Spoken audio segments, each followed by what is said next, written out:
time.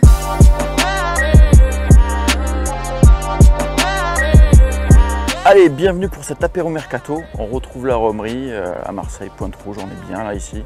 Du soleil, j'ai mis la casquette, il fait chaud. On a la mer qui est derrière, on est bien. On va parler mercato, on fait un petit apéro tranquille. J'ai la chance d'être avec Yacine. Ça va Yacine? Ça va, salut Nico, salut tout le monde. Les vacances sont bien passées, t'es parti déjà? Non, mais les vacances c'est à Marseille. C'est à Marseille. C'est à Marseille les vacances. C'est vrai qu'à Marseille, on n'est pas un peu toujours en vacances, mais il y a un petit air de vacances. On est toujours en vacances. Dès qu'il fait beau, il y a un air de vacances. On n'est jamais en vacances avec ce qui se passe à l'OM. Mais c'est vrai. Bah, là, il y a encore eu des histoires. Tu as vu, il y a eu changement de staff, il y a un peu de flou, la communication du club n'est pas très claire. Il n'y a rien qui va depuis l'histoire de la DNCG qui est retardée. Depuis ça. Il y a des inquiétudes, hein. Tu sais qu'il y a des inquiétudes. Ah oui, non mais... Bon, on n'est pas là pour parler des inquiétudes, on est là pour parler mercato. Et on a des rubriques. C'est une émission qui est préparée, j'ai un conducteur. Hein. On va commencer, tu sais, on a la grosse info côté arrivée.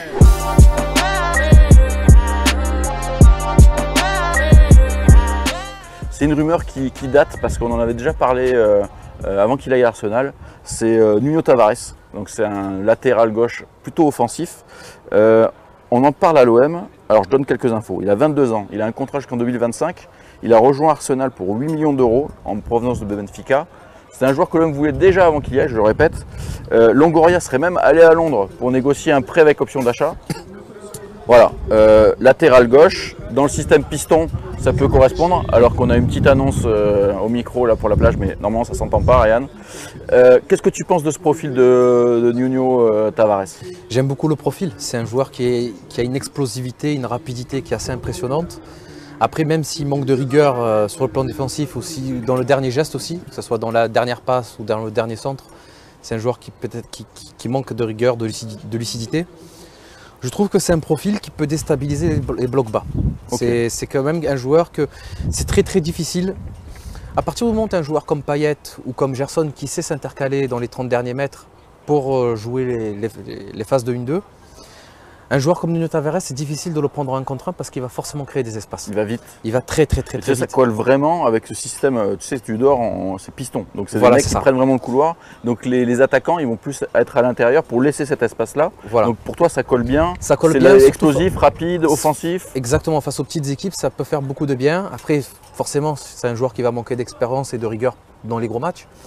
Mais face aux petites équipes, c'est un joueur qui peut déséquilibrer les blocs bas qu'on a subis cette année. Je prends l'exemple d'une équipe comme Reims.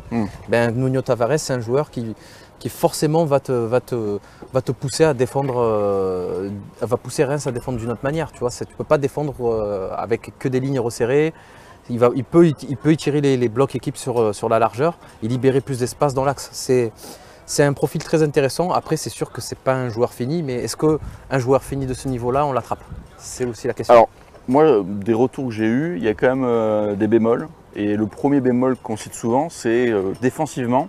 Parce que même si t'es piston, tu as moins de tâches défensives, tu en as quand même. Défensivement, c'est pas la sécu. C'est pas la sécu, mais après, voilà, encore une fois, c'est un profil très jeune. Par contre, c'est un joueur portugais, il me semble. Ouais. Je trouve que normalement, a priori, c'est Luan Pérez qui va jouer en défenseur central gauche, je pense. Écoute, il y a un premier match amical ce soir, on va déjà se faire une petite idée. C'est vrai, tu as raison. Mais je trouve qu'il y a une information qui peut être intéressante parce que quand tu es défenseur, tu as besoin avant tout de communiquer. C'est deux joueurs qui parlent la même langue. Donc s'il peut être encadré par un joueur qui a la même langue juste derrière lui. Ouais, toi, en termes de complicité, tu trouves ça intéressant? Ça peut être intéressant. Voilà. Après, il faut que Luan Pérez gagne en leadership, ce qu'on n'a pas vu cette année. Mais si tu as un joueur si tu as un Luan Pérez qui est un peu plus leader, ça peut être quelque chose d'intéressant, ça peut donner quelque chose d'intéressant. En tout cas, moi, j'aime beaucoup l'idée. Je ne te dis pas que je suis pas le devin et je ne vais pas te dire que ça va forcément marcher. Mais le profil, ça te bien sûr, il faut souligner l'idée, elle est intéressante. Alors, avant-hier, lundi dans DFM, on avait parlé du poste de latéral droit, tu vois, avec Lirola et compagnie. Là, ça pose une question parce que pour ce poste-là, on a déjà Amavi et Kolasinac. Kolasinac qui vient aussi d'Arsenal, on le rappelle.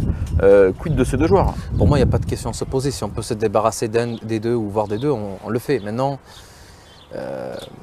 je pense que Kolasinac, ce sera peut-être plus simple à s'en débarrasser. Ouais. Tu crois? Je pense, parce qu'Amavi, il a un contrat qui est long. Kolasinac, il n'a plus qu'un an. Voilà, et puis le salaire d'Amavi, il est assez impressionnant.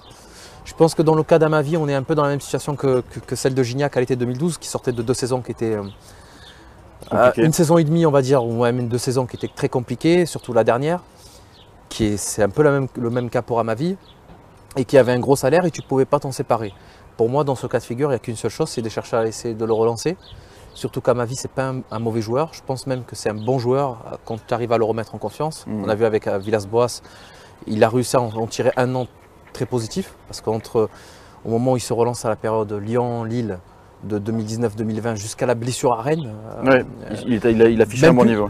Un très bon niveau même, hein, pendant plus d'1 an. Toi, toi, t'imagines que, surtout dans ce rôle de piston, Amavi, il a peut-être une carte à jouer.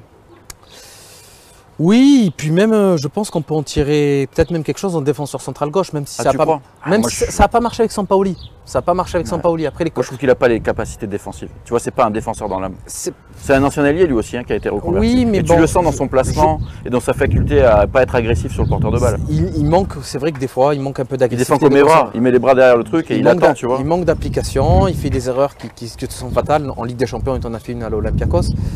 Moi, je ne le vois pas en défense centrale. Hein. Je ne suis pas d'accord avec toi. Ben, moi, je pense qu'il peut le faire. Je pense qu'il peut le faire avec de l'expérience. Encore une fois, ça va dépendre de la complicité que tu vas mettre entre les 3 centraux. Moi, avec Sampaoli, ça n'a pas marché, bien évidemment. Après, il n'a pas trop joué non plus. Il n'a pas trop joué, il n'était pas dans le rythme. Après, ce que va demander Sampaoli et ce que va demander Tudor, ça va sûrement être différent. Tudor, on ne connaît pas encore. On va voir. C'est gros pressing, agressif. Voilà, donc moi, je dis à voir. Je préfère ne pas l'enterrer. Intrinsèquement, c'est un bon arrière-gauche. On ne peut pas me dire le contraire. Après, il sort d'une saison et demie très mauvaise. Avec des blessures. Depuis sa blessure à Rennes, c'est très mauvais. Je pense en termes d'hygiène et de niveau. Maintenant, je pense qu'on est dans une situation où on n'a pas forcément le luxe de choisir ce qu'on veut. Comme Gignac, hein, tu l'as relancé à une époque. Mais à Amavi, tu te dis, si tu peux le relancer, on va voir ce que ça va donner dans les matchs amicaux. Hein. Tavares plus Amavi à gauche, tu signes. Oui, oui, je crois qu'on n'a pas trop le choix. Hein. Ouais. Après Kolasinac, je comprends toujours pas pourquoi on l'a fait venir. J'ai l'impression que c'est un service. Ouais, voilà, écoute, on en avait parlé à l'époque de l'émission juste avant OM Lille, pour que les gens puissent s'en rappeler. On avait critiqué ce choix. Comme quoi on avait vu. Peut-être qu'ils nous feront une ristourne sur Tavares vu qu'on a pris Kolasinac. Sûrement, mais en tout cas sur Guendouzi, ils nous ont fait quand même un beau cadeau. Hein. Donc, si vous pouvez nous prêter Saliba à fin août, on prend aussi. Hein. Bien sûr. Mais les connexions entre l'OM et Arsenal peuvent être intéressantes, ça peut créer quand même des choses intéressantes. On va en parler tout à l'heure de Saliba, ça sera dans les rumeurs en vrac. On va passer à la deuxième catégorie, c'est la grosse info côté départ.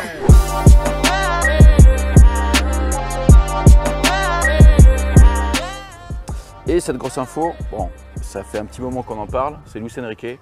Clairement, il est poussé vers la sortie. On peut rappeler quand même que c'était la première recrue de Pablo Longoria à son arrivée à l'OM. 8 millions d'euros à l'époque en provenance de Botafogo, même s'il n'appartenait pas à 100% au club. A priori, il pourrait repartir à Botafogo. D'accord. Parce qu'il était très chaud, c'était très chaud avec Flamengo, mais l'OM ne s'est pas entendu sur l'option d'achat. Et ça serait pas mal avancé avec Flamengo. Il y a même des médias brésiliens qui parlent d'un rendez-vous aujourd'hui avec le joueur et ses agents pour un prêt avec option d'achat de 6 à 8 millions d'euros a priori. Qu'est-ce que tu penses déjà du joueur et de ce probable départ à Botafogo? Je pense que c'est une bonne chose ce départ. Je pense que le joueur... il a des qualités intrinsèques. C'est un joueur qui est rapide, c'est un joueur qui a une capacité à éliminer. Mais je pense qu'il a une formation très appauvrie.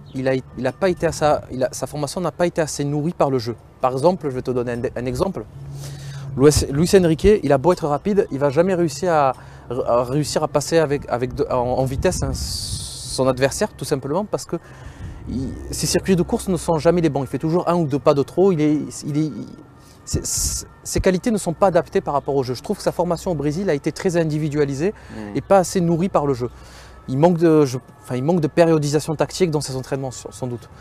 Donc, moi, je pense que c'est malheureusement un joueur qui n'a pas été formé, qui n'est pas adapté pour l'Europe.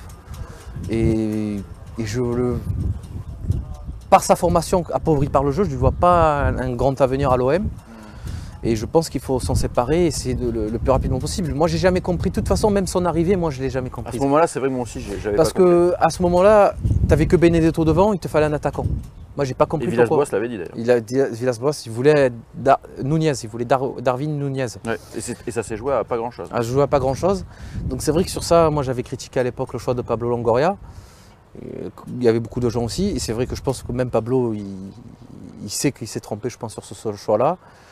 Voilà, écoute, c'est l'avantage de ce joueur aussi, de ce genre de profil, c'est que tu peux récupérer quand même un paquet d'argent vu son âge. Il reste jeune. Il reste jeune, voilà. Et c'est la loi du marché. Quand tu es jeune, tu vaux forcément plus cher. Donc, écoute, moi, il faut vite essayer de transférer le plus rapidement possible et qu'on puisse réinvestir sur des profils plus intéressants. Ça serait un prêt avec option d'achat, donc ce ne serait pas un transfert à 100%. Bon, après, tu sais, ça peut être déguisé pour le bilan comptable. Bien sûr, bien sûr. Donc, moi, si je veux terminer sur Luis Enrique, le plus gros reproche que je peux lui faire, parce que les échos, on les a, contrairement à d'autres joueurs de l'effectif, c'est pas un mec qui sort. C'est pas un mec qui fait la fête, c'est un mec qui a une hygiène de vie, qui est hyper pro, qui s'entraîne en plus chez lui. Par contre, le gros et le principal défaut de ces 2 ans, parce que ça fait 2 ans, maintenant on peut le juger au bout de 2 ans quand même, c'est que moi je trouve que c'est un joueur qui n'a pas de prise d'initiative. Oui, il manque d'audace. Et quand tu joues ailier gauche, il faut que tu ailles vers le but. Le nombre de fois où on l'a vu aller vers la ligne de touche au lieu d'aller vers le but, pour son poste, c'est pas possible en fait. C'est pour ça que, je sais plus qui c'est qui disait ça, de l'imaginer un rôle un peu plus bas, tu vois, dans un rôle de piston, où là tu prends vraiment ton couloir. Mais même là-dessus, moi je trouve que malheureusement, je te dis, sa formation elle est un peu appauvrie par le jeu. Même quand il est le QI footballistique, je ne sais pas dire le QI, mais je trouve que techniquement, physiquement, le mec il a des qualités individuelles. Il est un peu brouillon quand même techniquement. Oui, parce que dans ses conduites de balle, c'est pas des conduites de balle qui sont. C'est pas maîtrisé. C'est pas maîtrisé par rapport au jeu. Après, il y a un défaut que tu soulignes qui est très important, et je pense que c'est une qualité qui est très importante pour réussir à l'OM. Il faut de l'audace. Dieng, il a cette audace. Ouais. Tu vois. Même Radonjic qui a été critiqué. En fait, il avait cette audace aussi. Ce qui est marrant avec Radonjic et Luis Enrique, c'est que l'un a les défauts de l'autre, et l'autre a les qualités. Il fallait faire un mix des deux. Il faut faire un mix des deux, tu peux en tirer peut-être Ribéry, j'exagère, mais tu peux en tirer un phénomène, quoi. Et c'est dommage. Luis Radonjic n'est pas. Luis Radonjic, voilà. On va perdre les deux. Ou Nemanja Henrique. Il aurait fallu mélanger les deux. Mais oui, non, c'est sûr. Mais ce que je reproche, voilà, c'est le manque d'audace et sa formation appauvrie par le jeu. Bon, on va passer aux rumeurs en vrac.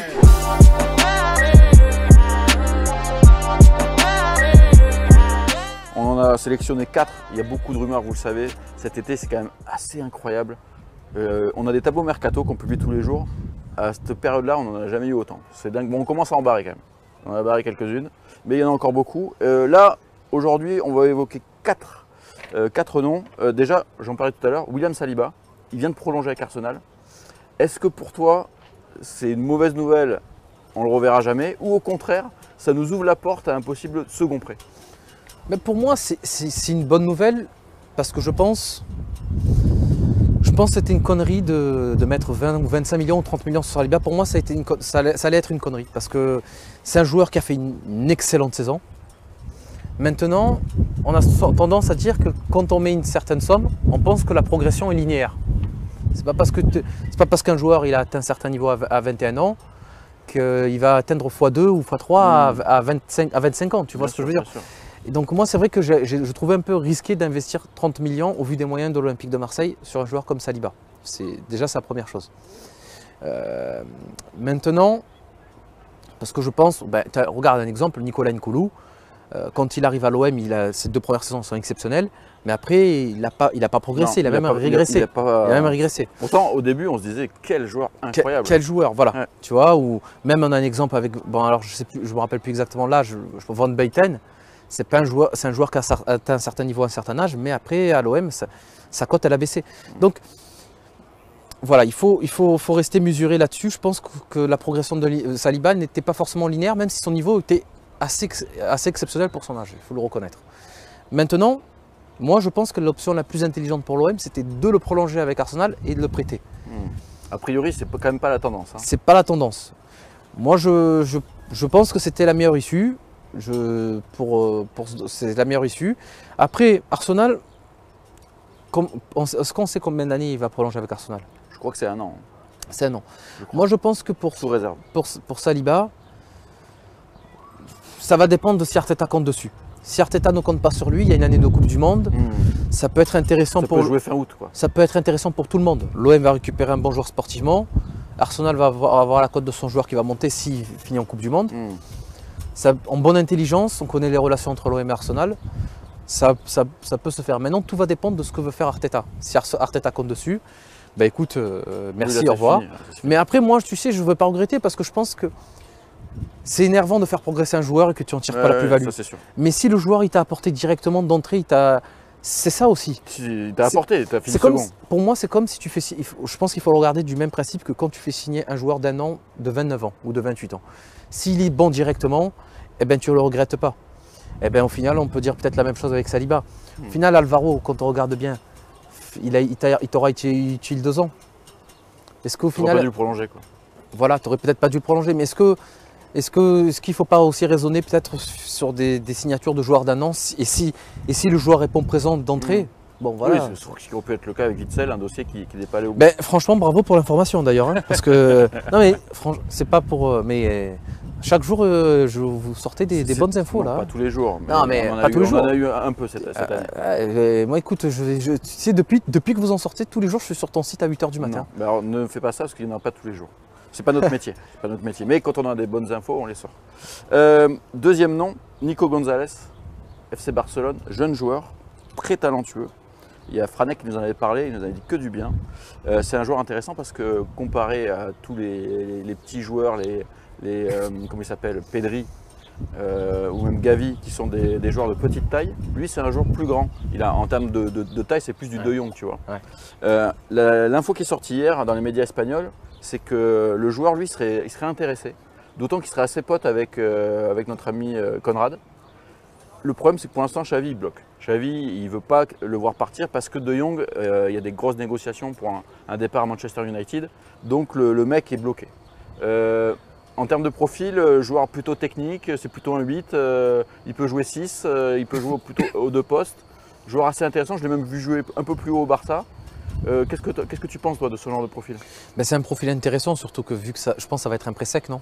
Si Oui, ça se bah fait, oui, je pense que ça se fait. je pense qu'en termes de salaire, ça va coûter peanuts. Donc c'est une idée intéressante, surtout qu'il faut compléter l'effectif. Cette année, on va jouer tous les 3 jours hein, avec cette Coupe du Monde au Qatar. Là, donc, Et la Ligue des Champions. Et la Ligue des Champions. Donc je pense qu'en quantité, il va falloir penser aussi à la quantité. Et alors peut-être que le Barça va en tirer des bénéfices, mais l'OM va en tirer des bénéfices aussi, vu qu'on a besoin de beaucoup de joueurs. Donc moi j'ai envie de dire pourquoi pas, et puis ça peut être une belle surprise. Hein. Tu sais, Saliba, quand il arrive en prêt, On ne sait pas trop. ouais, on ne sait pas trop. Enfin, on sait un peu plus parce qu'il évolue en Ligue 1. Oui, il a joué à Nice. Mais on se dit, il y a une espèce de frustration à se dire, ouais, peut-être on va former un joueur pour Arsenal. Ouais.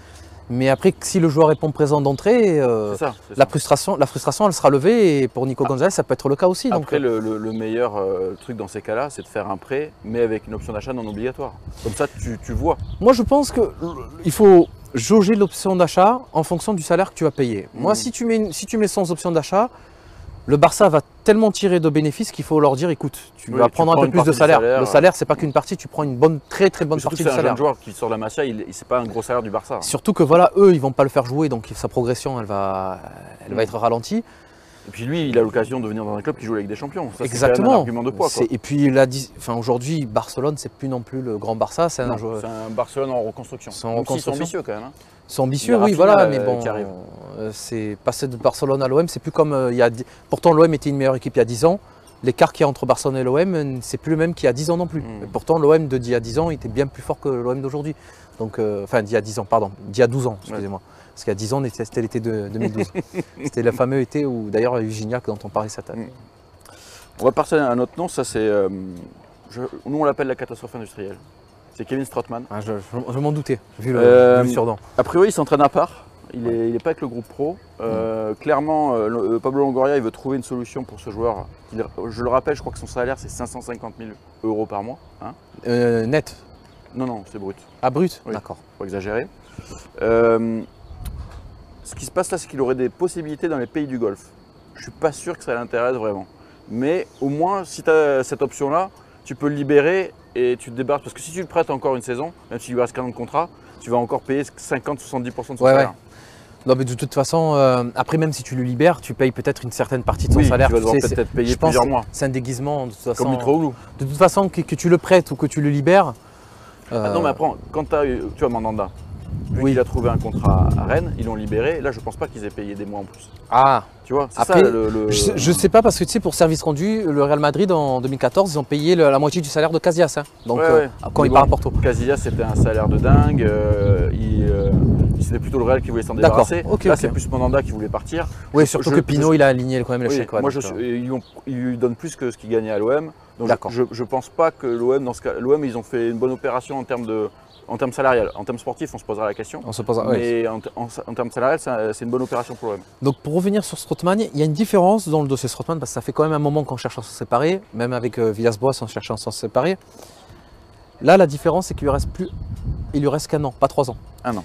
Et à l'époque quand tu avais une équipe du golf qui venait, forcément que Strootman, entre se dire passer 3 ans en Europe et 4 ans au golf, je prends l'exemple, c'est sûr que c'est peut-être plus intéressant de passer 3 ans en Europe, même à salaire équivalent. Maintenant, Il voit que ça avance pas. Il a il va- été prêté. oui mais là il ne reste plus qu'un an. Oui, Si une équipe du golf vient, il lui propose 3 ans avec Tu un penses- bon salaire. avec un bon salaire. La donne ne sera plus la même. Mm. Donc je pense que sa motivation du joueur ne sera plus la même. Et puis là, dans un an, il sera obligé de renégocier un contrat. Là, il faut bien aussi que sa cote s'améliore. Moi, on est dans un cas où je déconseille aux joueurs de rester libres. Je pense Oui, que avec c'est les pas blessures, il a été blessé l'année dernière encore. il a été blessé parce que là, Strootman, imagine, il veut garder son salaire à Marseille. Il reste un an à Marseille sans jouer. Dans un an, quand il va négocier son contrat, tu penses qu'il aura combien maximum en proposition? Ah, il n'aura pas 550 000, ça c'est sûr. Il n'aura pas même 150 000, je peux douter, moi, je te le dis. Je peux douter Ouais, 150 puis 000. surtout que tu vois les deux prêts en Italie, Cagliari et. Mais ils ne sont pas super bien passés. Ouais. Ça s'est pas bien passé. Voilà. Donc, Donc c'est non, mais c'est sa cote, elle a. sa cote, Donc elle est- moi, là, enfin, le joueur, il ne faut pas qu'il réfléchisse. Enfin, je pense qu'il ne va pas réfléchir que sur un an. Il va réfléchir sur la fin de sa Oui, carrière. c'est ça. Qu'est-ce qu'il Là, peut gratter jusqu'au bout là Là, il va négocier le dernier contrat de sa carrière. Donc là, il ne faut pas raisonner que sur un an. Il faut raisonner Sauf sur s'il a une 3-4 ans. opportunité en Europe avec un projet sportif, mais ça j'y crois pas trop moi. Moi, ouais, voilà. Donc après, il y a deux options pour lui. C'est où il se dit, bon, mon dernier gros contrat, c'est à l'OM. Et après, je me prends un petit contrat dans peut-être un de mes clubs de cœur, ou peut-être au PSV, enfin, en remplaçant au PSV, je prends un petit salaire, ou je forme un peu. voilà, où j'encadre, voilà. Ou l'autre possibilité, je veux toucher un gros dernier chèque, un bon dernier chèque, enfin le plus d'argent possible du moins. Et là, ce que je fais, c'est que je négocie avec l'OM, je prends peut-être que 30% de mon salaire ou quoi que ce soit, et je vais signer en Arabie Saoudite, aux Émirats, ou je sais pas où, ou même au Qatar. En tout cas, il est clairement sur le départ. Ça fait un moment. Ça fait un moment que de toute façon l'OM essaie de s'en débarrasser. Tu dis ça va faire 3 ans. Même 4 ans, parce que en réalité, un an après, Héro a même cherché à le faire partir libre. Donc, ou le prêt à Manchester United. Un très bon choix du duo Héro Garcia là. Ils avaient fait des miracles. La machine à laver, on l'a surnommé. La machine à laver, ouais. Voilà, c'est. Elle a lavé tout l'argent qu'il veut. Il y a Omour, Abdoul Kadir, Omour. Ça c'est un jeune joueur, milieu offensif, 22 ans, contrat jusqu'en 2024 avec Trabzonspor. C'est un joueur, ça fait un petit moment qu'il est cité du côté de l'OM. C'est un joueur qui a une bonne petite cote en Turquie. C'est un milieu offensif qui est gaucher. Il y a plein d'infos sur lui. En Turquie, tu le sais, il y a beaucoup de médias. C'est un pays qui est passionné. Il y a des médias qui avancent le fait que c'est quasiment fait avec l'OM. On parle donc, comme je disais, 12 millions d'euros. Est-ce que ça peut être un pseudo-successeur à Payet ou je ne sais pas, je ne connais pas suffisamment le joueur. Mais l'info aussi du jour, c'est Fanatic et d'autres médias turcs qui disent que oui, l'OM est très chaud sur le dossier, mais que la Roma est dessus et que le joueur aurait une préférence pour la Roma. Voilà, et ça c'est les infos qu'on a. Alors ok, moi le joueur je le connais pas, Non, moi non plus. pas On va spécialement. pas mentir, donc, on va pas mentir. ouais non, on peut pas regarder tous les matchs non plus. Donc On a des vies. on a des vies. Et puis moi déjà pour juger un joueur, je pense que je pars du principe qu'il faut avoir au moins vu une quinzaine de matchs. Oui, Quoi. c'est Tu peux ça. pas même un match, même si j'avais vu un match, je peux pas te dire. Non. Ça donne une impression, mais ça ne peut pas ça avoir donne un jugement exactement. définitif. Exactement. Moi écoute, qui préfère la Roma à l'OM, ça paraît un peu logique. Aujourd'hui la Roma c'est un peu au-dessus de l'OM dans la hiérarchie. Il y a Mourinho. Il y a Mourinho, ils viennent de gagner la Conference League. Et à l'OM, c'est vrai que là, tu navigues un peu dans le flou. Là, Il y a actuellement. Tegui Zender à l'OM. Il a un compatriote. Non, bien sûr. Et il y a le petit Mais est-ce qu'ils évoluent, Elmas aussi qui est-ce qu'ils est arrivé. évoluent dans le même poste? Non, a priori c'est plus un milieu central. Mais remarque, c'est vrai que l'intégration des joueurs turcs, tu l'as vu à Lille avec Yazici, Selik, Yilmaz, ça a permis à tout le monde de s'acclimater. Là, tu vois, ils ont pris le petit jeune Bartoug Elmaz. Ouais, c'est vrai que lui, il y a eu des bons retours sur lui quand même. Donc le milieu défensif, lui, là c'est plutôt un milieu offensif, créatif. Donc à voir, mais a priori ça serait plutôt la Roma. Là. Ouais, après vu le prix, là on a du mal. Est-ce que tu as les moyens? Ouais, c'est ça, est-ce que tu as les moyens? Et puis tu as encore Payet. Payet, il va encore jouer un an ou deux. Après, attention, il faudra prendre un deuxième joueur pour compléter Payet, parce que là, Payet, il est de 87, il me semble, donc il doit avoir 35 ans. 35 ans, tu vas jouer tous les 3 jours. Oui, il peut pas jouer tous les 3 jours. Il peut pas, il te faut... Non, il faut que tu prennes un joueur. Il te faut un titulaire MBIS, j'ai envie de te dire. La question, c'était est-ce que tu reprends Harit ou est-ce que tu vas chercher un autre joueur? Oumou rentre dans cette catégorie-là, je pense. Il te faut un titulaire MBIS. C'est simple, il te faut un titulaire MBIS. Donc Harit, après est-ce que Harit ça colle à ce que veut faire Tudor de l'OM? Je sais pas. C'est une question. Et même j'ai envie de te poser la question, est-ce que Under colle à ce que veut faire Tudor? Ça on peut se poser la question, il va falloir qu'il change de poste. On va voir ce soir, on aura des premières réponses ce soir. Oui déjà on va voir le système de jeu, comment il fait jouer devant, etc. Ça va être intéressant. Donc moi j'ai envie de te dire, écoute, je connais pas assez ce profil. Maintenant, vu les informations que tu me dis, ça paraît compliqué. Ça me paraît compliqué. Hein. Écoute, on va terminer là-dessus. J'ai une petite info qui est passée. C'est Fulgini qui a été annoncé à l'OM, qui partirait je crois que c'est en Allemagne. Pour combien? J'ai pas eu de montant. Ce qui est bizarre, c'est que les clubs allemands, ils ont toujours un tarif 2 fois moins cher que l'OM. Ah oui, ça c'est sûr. On en parlait justement avec Cyril Astier. Mais ça, c'était un joueur qui pouvait éventuellement occuper ce poste-là, tu vois. Au pivot. Au milieu, là, etc. Au pivot, oui, non, mais bien sûr, parce que là, évidemment, il y a le départ de Camara, mais je pense qu'on va peut-être changer de système et je pense qu'on a deux joueurs. 2 joueurs à plat. 2 joueurs à plat. Gendouzi et Rongier, c'est très complémentaire. Gerson peut jouer à ce poste-là. Tu as Gay aussi. Gay, oui, mais Gay va être suspendu pendant quelques mois. Mais ce ne sera pas avant octobre s'il est suspendu. Ah, c'est pas avant octobre. Bon, ça, c'est quand même une information qui est importante. Il y aura peut-être, on va peut-être intégrer, je sais pas, alors ça va prendre peut-être un peu de temps avant d'intégrer le jeune turc. Tu vois, ça c'est un débat qu'on a eu lundi et que je trouve très intéressant. L'avantage des matchs amicaux, c'est que tu as des internationaux qui ne sont pas à 100%, donc ils vont peut-être pas trop. Oui, tu vas intégrer les jeunes. Les jeunes, c'est maintenant qu'il faut se montrer. Un mec comme Elmas qui vient d'arriver, c'est maintenant qu'il doit dire à Tudor, oh, si te manque un mec au milieu, ou je suis là. Regarde, il y a 10 ans, Nico, Rafidine Abdullah, il a fait une bonne préparation. Il est rentré 4e milieu derrière Chirou, Barton et Caboret. Et encore avec la suspension de Barton, il a joué des matchs du début de saison que jamais il pensait jouer. On a vu des échos à l'époque où c'était le meilleur joueur de la réserve. Et moi je trouve ça dommage qu'il ait été sacrifié pour faire revenir l'Elimina. Parce que je trouve qu'il avait un potentiel intéressant, ça n'aurait jamais été un cadre. Mais je trouve dans les joueurs, tu vois, réguliers, qui gèrent bien leur poste, etc., il avait un profil intéressant. Il avait un profil intéressant. Et puis derrière, en faisant une bonne préparation, en fait, il fait sa carrière là-dessus. Ouais. Parce que s'il ne fait pas cette préparation, il n'a peut-être pas sa carrière. C'est vrai. Tu vois un Larry Azouni qui a un peu plus galéré à l'époque. Alors qu'il avait du talent, il avait du talent. Donc ce que je veux te dire, c'est que même pour les jeunes qui envisagent de faire une carrière hors OM, avec le manque d'effectifs actuellement, celui qui vient gratter peut-être une place de doublure maintenant, et puis il y en a même. On pourra peut-être faire appel à lui plus tard dans la saison pour qu'il va enchaîner les matchs, etc. Exactement, et puis il peut faire une carrière là-dessus et s'imposer.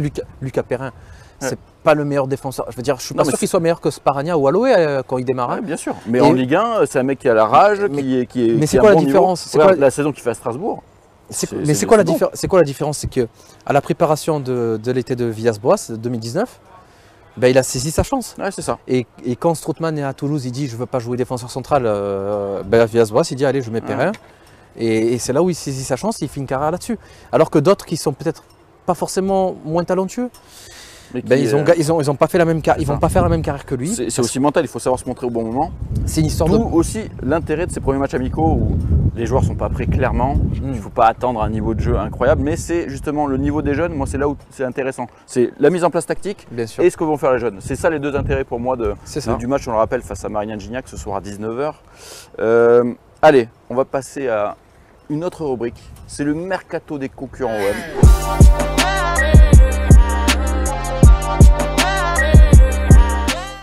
On va parler un peu de Lyon, c'est nos amis les Lyonnais. C'est leur meilleur joueur, Lucas Paqueta, qui aimerait se casser en fait. Et, il aimerait un peu changer d'ambiance. Il n'a pas assez tiré de pénalty cette saison, non? C'est ça. Surtout, là, il a vu la Casette arriver, il dit que c'est mort. Maintenant, pénalty pour Lyon, c'est la Casette. Oui. Selon Goal Brésil, il y a plusieurs clubs anglais sur le coup. Il y a City, il y a Newcastle et il y a Arsenal. Mais Arsenal, ils ne veulent pas payer 80, ils veulent payer 60. Toi, comment tu vois ça? Lyon, ils sont en train de recruter quand même s'ils font du neuf avec du vieux. Lyon, ils ont quand même de l'ambition, ils veulent revenir sur le podium, ils veulent relancer le club. Là. Lyon, ils sont dans un projet qui, pour moi, très risqué. Enfin, tu vois des mecs qui empruntent pour racheter un club de foot, et en plus, tu dis qu'ils vont mettre 40 millions dans l'équipe masculine et féminine. Tu vois que les mecs, ils sont pas là, qui sont là pour l'argent avant tout. Après, j'ai envie de te dire, il y a beaucoup de gens dans le foot qui sont là pour l'argent, mais il y en a aussi qui sont là pour l'image, ou peut-être même ma course. Je ne pense pas qu'il s'est dit je veux faire de l'argent à la base avec l'OM, mais je vais me servir de l'OM pour rentrer dans d'autres business. Vaut mieux des investisseurs comme ça que des investisseurs qui cherchent à se faire de l'argent. Parce que ma course, j'ai l'impression qu'il veut quand même se faire un gros. Oui, à la fin, parce qu'il s'est fait carrer à Chano. Mais il s'est aussi fait carrer parce qu'il a pris un mauvais président. Oui, évidemment. Si tu prends Harry Potter. Mais ça, c'est son choix, ça. C'est lui qui l'a laissé. Et Harry Potter, comme tu dis, il est toujours dans le club. Hein. Oui. Mais il a au restaurant il n'y a pas longtemps. Là. Ah ouais, Le restaurant, les tables, la table d'Augustine. Ah ouais, d'accord. Ok, moi je crois que c'était il y a 2 ans cette vidéo. Ah bon? C'était un fake? Ah, je sais pas. En tout cas, les échos qu'on a, c'est que lui, il gère encore des choses.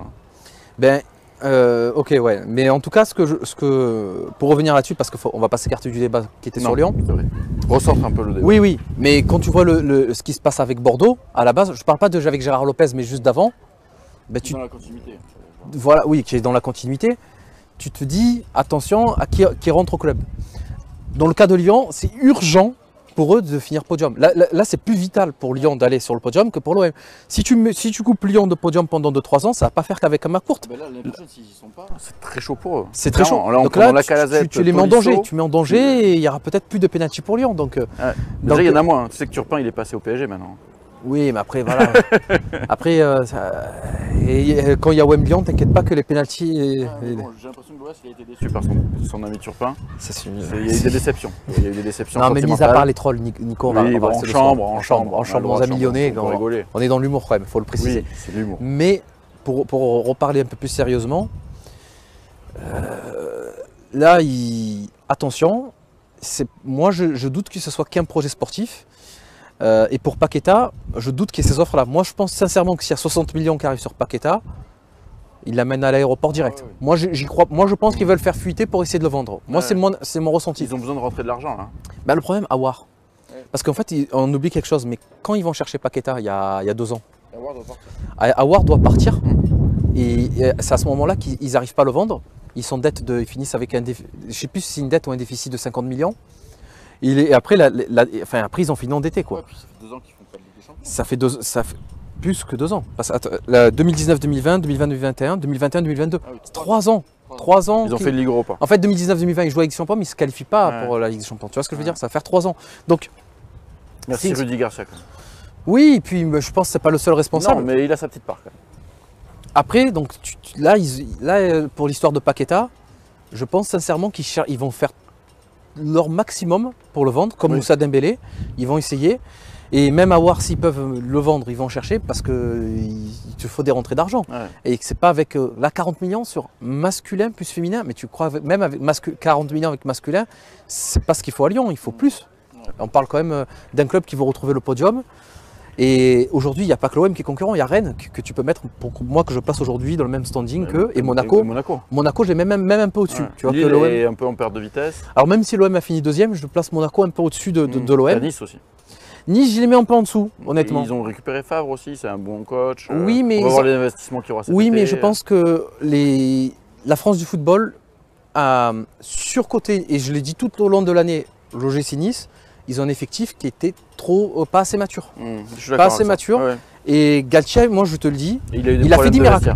Oui, mais il a fait 10 miracles. De finir avec cette saison, de tenir aussi longtemps avec cette équipe-là. Mais il a bien commencé, il a limité la casse avec des petites victoires et après ça s'est écroulé à la fin. Parce qu'il faut voir l'effectif qu'il a. Il faut voir l'effectif qu'il a eu, Galtier. Il avait quand même du talent devant. Du talent, mais c'est pas des joueurs aussi confirmés que ceux de l'OM ou de Lyon. Oui, on est d'accord. Allez, on va clôturer sur les concurrents. On va terminer par une rubrique, quand je le fais dans le débat fac, franchement vous avez 10 millions d'idées. C'est les bons plans mercato.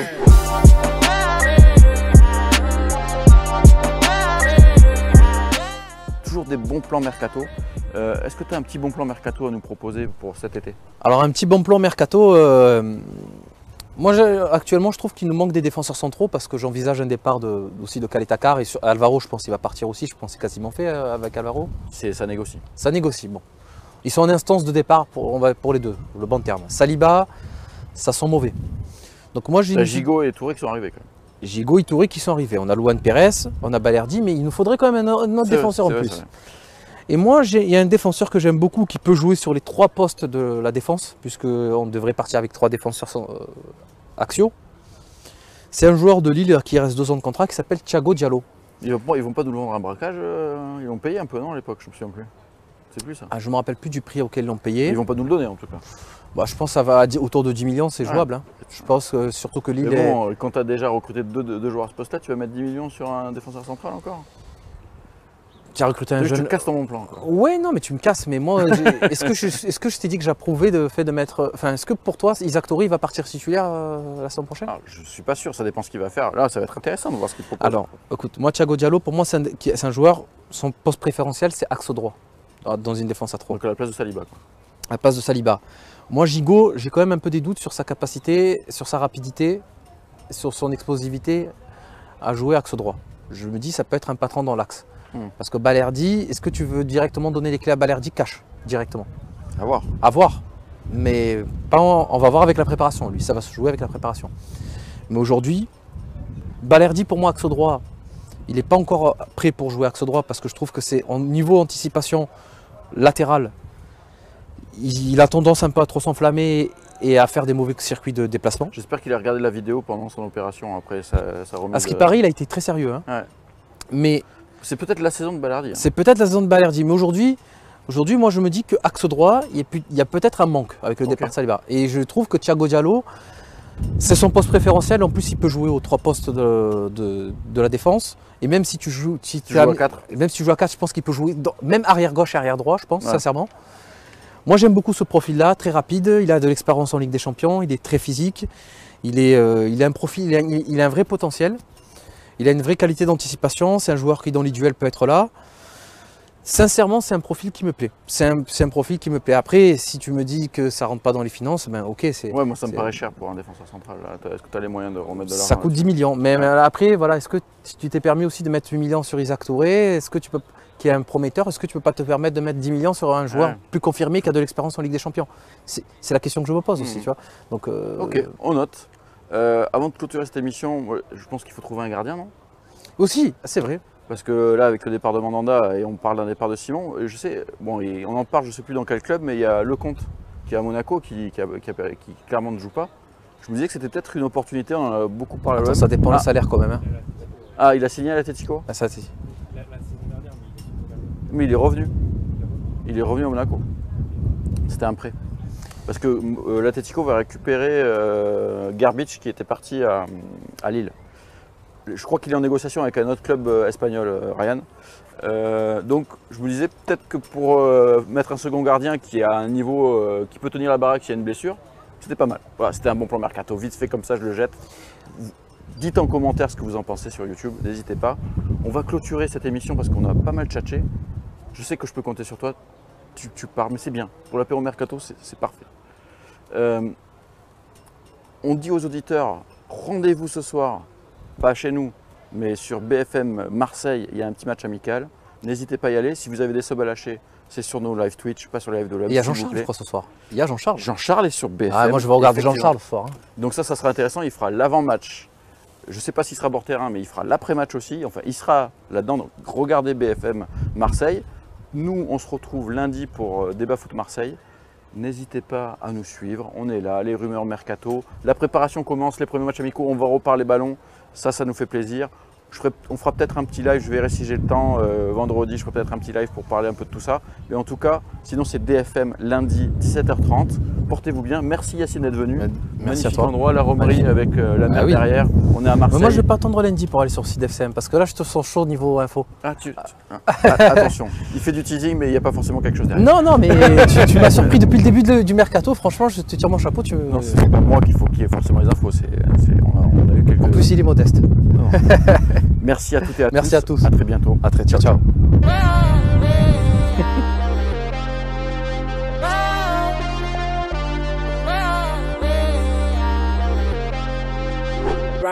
Japan.